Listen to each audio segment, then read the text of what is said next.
Πάμε Gordon Ramsay το φτωχόν. Τι καλό θα φάμε σήμερα? Βλέπω veggie burger, τα δικά σου, τα ωραία.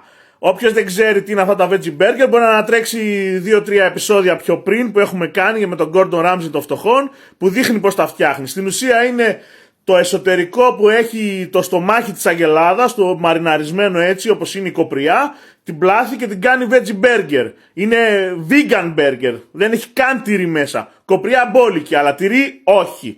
Λοιπόν, και τώρα εδώ θα πάρει και τα βάζει μέσα σε ένα καλάμι, θα τα κάνει τύπου λουκάνικο. Λουκανικάκι θα φάμε σήμερα, vegan λουκανικάκι. Ωραία, και το ψήνει στο γκριλ και βάζει και από πάνω μία πίτα, θα το κάνει στην πίτα. Οι haters θα πούνε ότι την έκαψε στην πίτα, αλλά δεν είναι έτσι, έχει γίνει επιτηδευμένα. Ωραία, έχουμε ψήσει την πίτα μας και τώρα τι θα κάνουμε? Θα βγάλουμε αυτό το λουκάνικο, το χέζουμε πάνω στην πίτα ακριβώς, έτσι πως ήταν και κοπριά. Το χέζουμε πάνω στην πίτα, ωραία σαν κουραδούλες έτσι. Και κάνουμε και αυτό το τσαγάκι που είχαμε φτιάξει με κάτι αγριόχορτα που μαζέψαμε την αυλή. Ωραία, το τυλίγουμε, ωραία.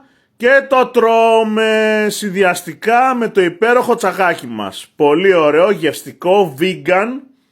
Έτσι, μην ακούσω τίποτα ιδέες για κοπριές και τέτοια. Είναι vegan, βιολογικό, σουβλάκι. Vegan σουβλάκι. Ωραία, σε πίτα. Πιτόγυρος. Ωραίος. Καλή